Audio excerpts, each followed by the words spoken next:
Eu sou Margarete Dalcombo, sou médica, sou pneumologista de formação, sou pesquisadora e pneumologista da Fundação Oswaldo Cruz, sou membro titular da Academia Nacional de Medicina e sou também membro, com muita honra, do CONDES, que é o Conselho de Desenvolvimento da PUC, do qual eu faço parte, tendo sido, como sou, professora do curso de pós-graduação da PUC há 25 anos, de modo que a PUC me é muito cara, né, como as instituições que são sérias o são, e eu estou aqui nessa conversa com vocês com muito prazer.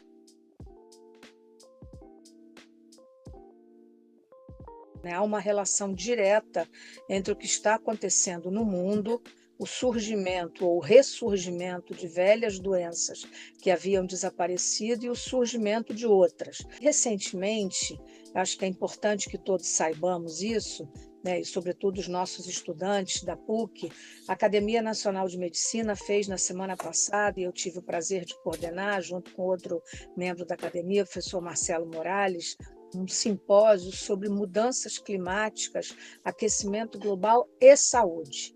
Então, fazendo um link que, na verdade, é o link mais natural de todos. Por quê? Porque nós estamos vendo o que está acontecendo nas áreas mais devastadas do mundo, não só do mundo não desenvolvido ou subdesenvolvido, como também do mundo desenvolvido, né?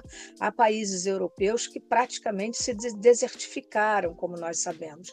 E o aquecimento global é um fato incontestável. Aqueles que o contestam realmente estão completamente desinformados. Nós estamos vendo o que está acontecendo. Então, inundações, chuvas torrenciais, secas, isso não é uma teoria, isso é algo demonstrado especificamente.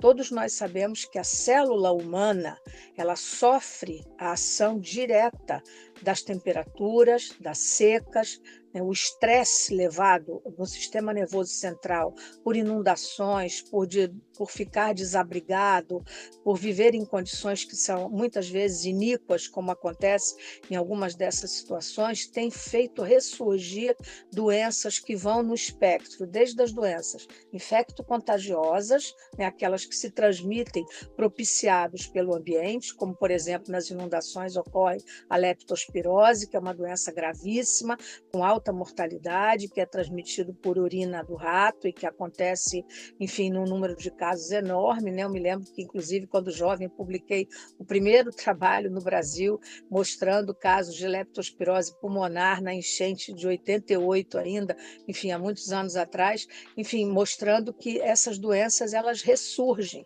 Depois do confinamento no qual muitas vezes essas pessoas ficam, né? Muitas vezes pessoas, famílias, idosos, crianças, lactentes, né? Ou seja, crianças menores de 2 anos, propiciam um meio ambiente que transmite muitas doenças. E depois tem uma outra coisa que eu acho que é muito importante que todos saibamos e que estejamos alertas, é a questão dos pontos de não retorno, né?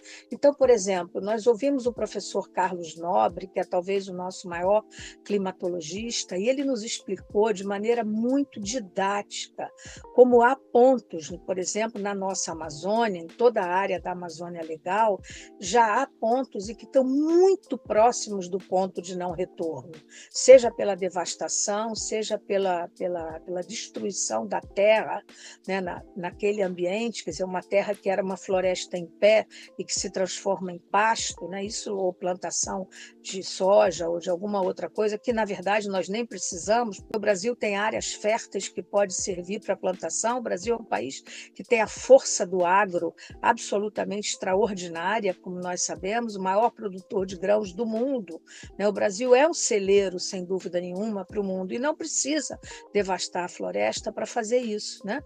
A Amazônia, né? O professor Carlos Nobre nos explicou também, né, de maneira muito pedagógica, o que são os rios aéreos, né, que são trazendo a umidade da floresta amazônica para tornar o nosso clima mais ameno, mais suportável para todos nas áreas do Sudeste, do Centro-Oeste e até do Nordeste do Brasil.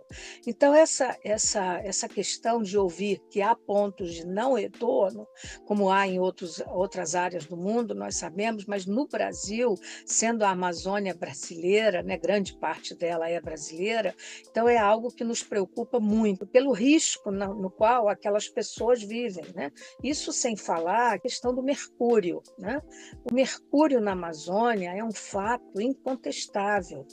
O número de pessoas que estão adoecendo, não apenas por ingerirem peixes daquela área, né? E há um outro dado também muito fundamental que eu gostaria de transmitir ao que nos ouvem, o professor Adalberto Duval, que é professor titular do INPA, que é o Instituto de Pesquisas da Amazônia, ele mostrou para nós que se continuar a aumentar a temperatura da água, os peixes vão morrer. Depois tem a contaminação desses próprios peixes por mercúrio. Então já há estudos mostrando que ali no sul do Pará, mesmo naquela área daquele paraíso que é o Alter do Chão, né, muitos daqueles peixes daquela área ali perto de Santarém estão contaminados por mercúrio. Então é isso que nos preocupa, né? Nós pesquisadores temos muito cuidado ao afirmar alguma coisa que não tenha sido claramente demonstrada. A demonstração na ciência ela é absolutamente indispensável. Então, nesse caso, né, o desmatamento, a devastação das terras, as condições de vida das pessoas, o envenenamento por mercúrio, tudo isso são fatos já sobejamente demonstrados.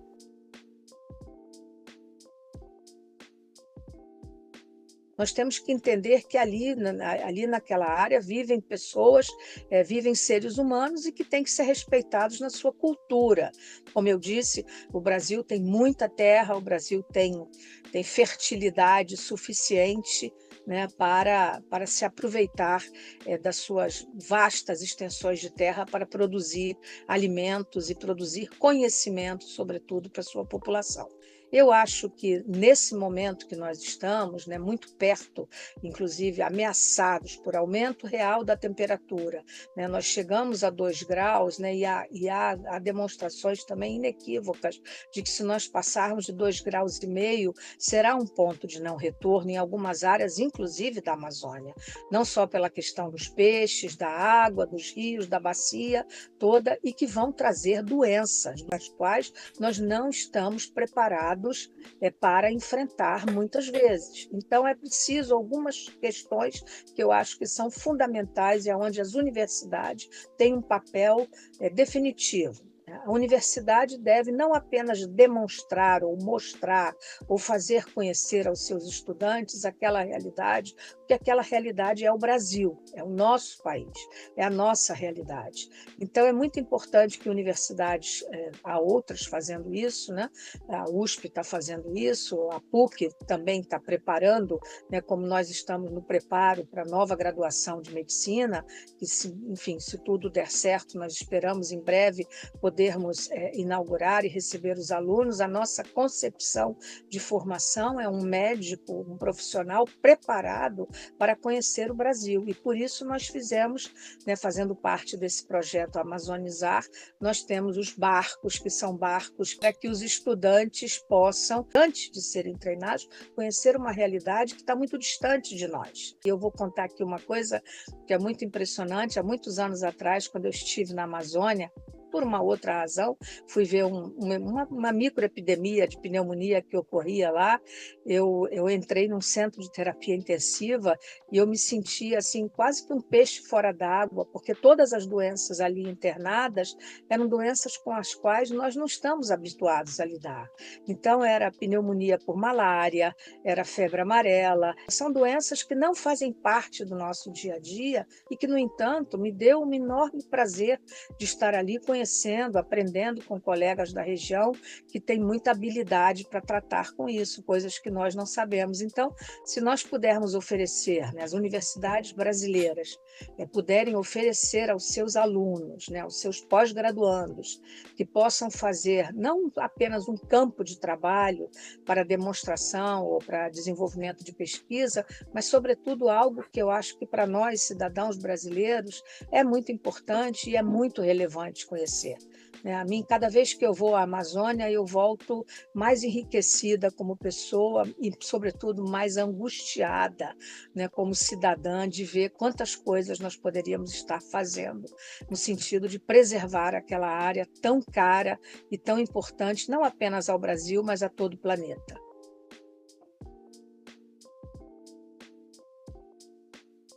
o SUS brasileiro é o maior sistema de inclusão social do mundo, né? Porque ele é igualitário, ele é equânime, ele é inclusivo, qualquer um de nós pode buscar uma unidade do SUS, vai receber vacinas, se sofre um acidente na rua, ou se vai precisar de um transplante de órgão. Então, eu estou falando desde o procedimento mais simples até o procedimento da maior complexidade. Lembrando que até um transplante de órgão sem o SUS seria impossível. Nós vimos o que aconteceu recentemente com um helicóptero pousando no centro da Avenida Brasil para buscar um órgão e salvando aquele órgão que foi rapidamente transplantado no tempo desejado. Então, assim, o SUS, sem dúvida, é o maior sistema de inclusão social do mundo. E é necessário que essa interação entre as universidades, sejam elas universidades públicas, sejam elas universidades privadas, estejam integradas com esse sistema de maneira absolutamente inclusiva.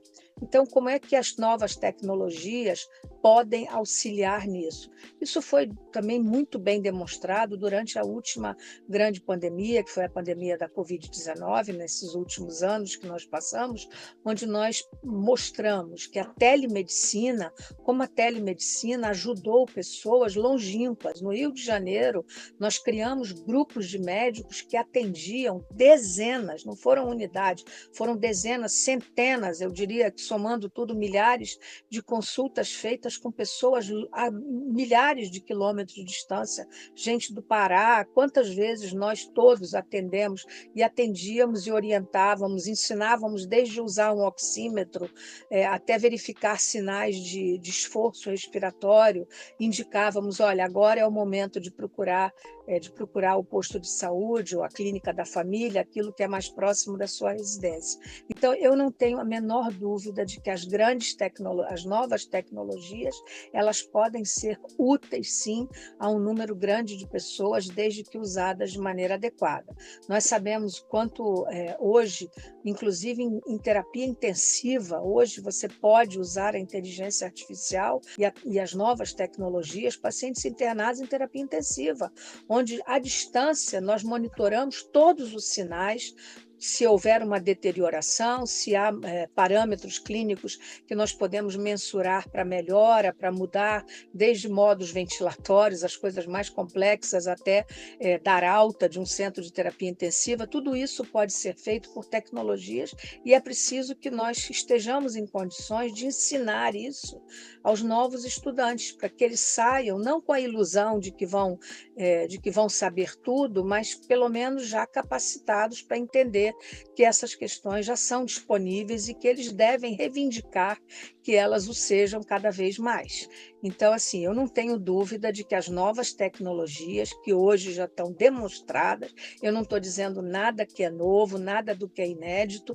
Hoje, as novas tecnologias servem para olhar imagens à distância, para orientar cirurgias à distância, né? Como as cirurgias robóticas têm tornado as técnicas cirúrgicas mais fáceis, como o monitoramento de pessoas e como a detecção de determinados riscos, digamos. O monitoramento ambiental, ele exige muita tecnologia. Nós sabemos que hoje na Amazônia, por exemplo, voltando à Amazônia, há alguns projetos, né? Mas esses projetos, eles precisam ser dinamizados, eles precisam ser mais inclusivos, para que as próprias comunidades, aquilo não seja o interesse de um ou dois pesquisadores que vão publicar um belo trabalho teórico sobre aquilo, mas não, que aquilo sirva realmente para atender as pessoas que ali vivem ou monitorar o meio ambiente, de modo que aquele meio ambiente continue sendo não hostil, mas, ao contrário, amigável aos seres humanos.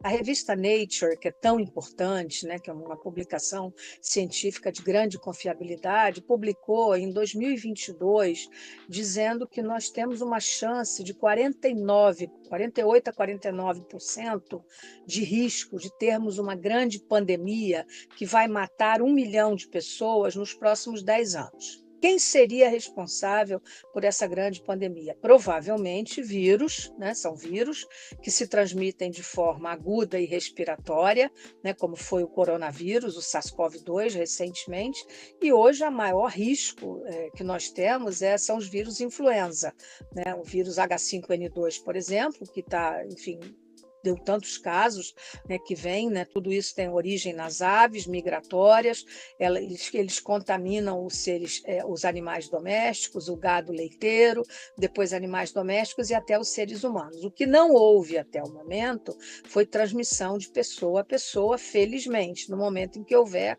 aí realmente será uma condição de outra natureza. Mas é preciso que nós todos entendamos que nessa perspectiva, né, como eu disse que a Nature fez essa publicação e que é baseada em princípios, enfim, com cálculos feitos por inteligência artificial, inclusive muito bem feitos, estimativas, eu diria, muito bem feitas, né, que nós sabemos que das epidemias que vão vir para nós, para serem nocivas aos seres humanos, a grande maioria delas, 60%, 80%, será zoonótica, ou seja, existe um fenômeno que nós chamamos spillover, né, que é uma expressão inglesa, que significa quando atravessa a barreira.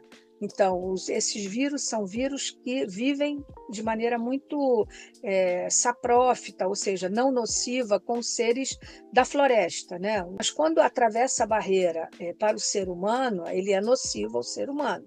Então, quando nós falamos as epidemias serão zoonóticas, é isso, ela vai atravessar do mundo animal para o mundo humano. Então, causando dano nos seres humanos. Então, é preciso ter essa clareza. E isso é mais uma razão pela qual eu diria, né, que nós temos que cuidar do meio ambiente, tudo ao contrário do que nós estamos fazendo, né? Quando nós vemos, por exemplo, né, me lembro agora, né, essa quantidade de plástico, de microplásticos, né, já há estudos mostrando que o cérebro das pessoas estão com microplástico, porque ingesta dos peixes, ingesta de alimentos, ingesta de líquidos, eventualmente de água, que não é uma água adequada. Então, a questão do saneamento básico é outra questão fundamental, que muitas vezes, como é um assunto, eu diria, meio sem glamour, né, ele fica esquecido. Eu tenho participado agora, nesses últimos meses, de um projeto de saneamento, né, para melhora das condições de água, e hoje nós ficamos contentes de ver, por exemplo, no Rio de Janeiro, como há uma real melhora das condições de saneamento em áreas de comunidades que eram absolutamente desumanas do ponto de vista da coisa mais elementar que é a água, e água para lavar a mão. Não é só água para beber, é água para lavar a mão, para cuidar de uma pessoa idosa. Né? E há um outro fenômeno demográfico que eu faço questão de deixar claro aqui, né, para os estudantes, aqueles que vão nos ouvir, que é a questão demográfica do Brasil. Nós somos o país que mais rapidamente envelhece no mundo.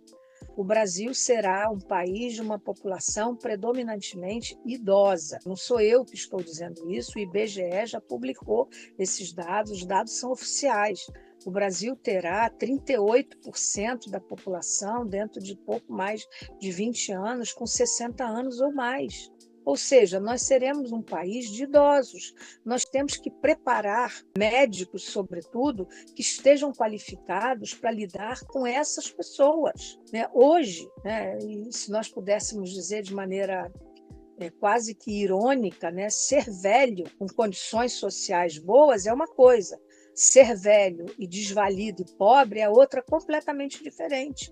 Porque sequer o meio ambiente está preparado para recebê-los, como as famílias não estão preparadas para cuidá-los, como os jovens não estão alertados e muito menos preparados para fazê-los. Então, é um dever das universidades, realmente, né? Eu diria que nós estamos precisando de mais geriatra do que de pediatra. Então, enfim, nós temos que preparar os nossos estudantes para saber lidar com isso. Quais são as doenças mais prevalentes, fazer prevenção dessas doenças, e fazer prevenção é algo que tem que ficar muito claro. Nasce desde cuidar do ambiente que nós vivemos.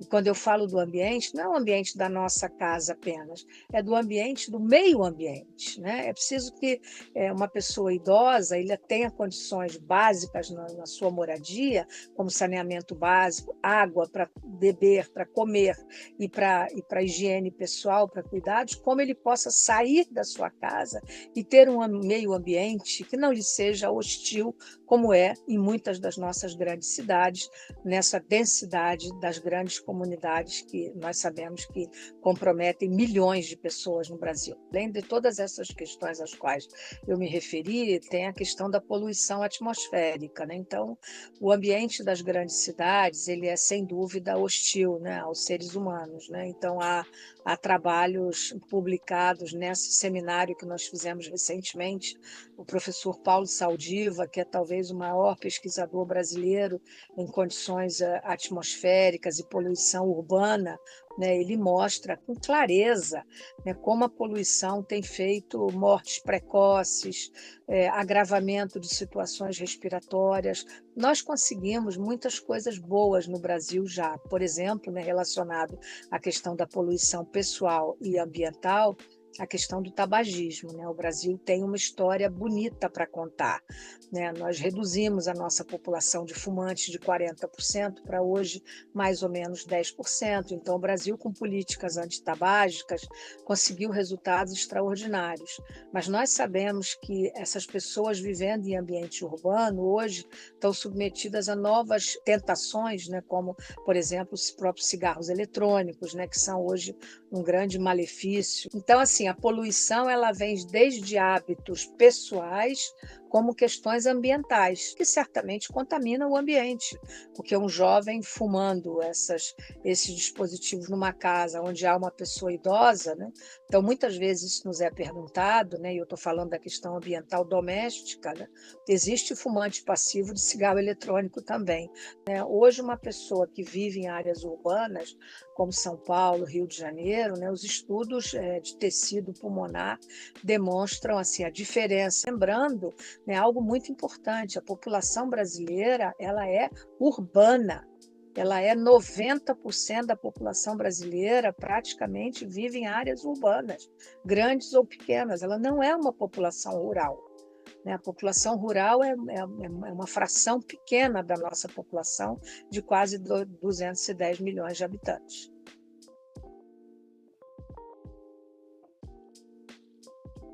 Eu acho, portanto, em última análise, que é fundamental que nós médicos que tratamos de pessoas, né? Eu não sou uma pesquisadora de bancada, eu faço pesquisa com seres humanos e de modo que nós aprendemos muito com nossos voluntários de pesquisa. Eles nos contam as condições nas quais eles vivem, aquilo que seria prioritário.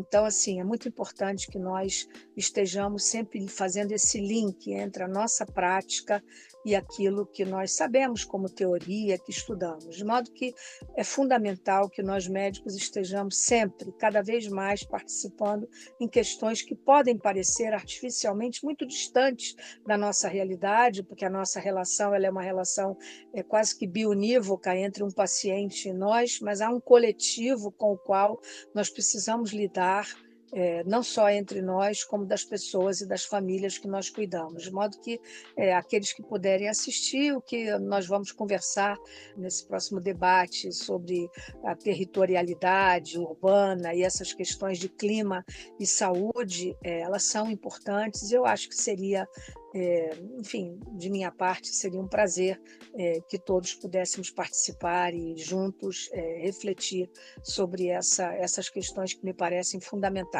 Não há como nós, médicos, estarmos distantes de algo que é o meio ambiente no qual nós vivemos e no qual nós cuidamos de outras pessoas.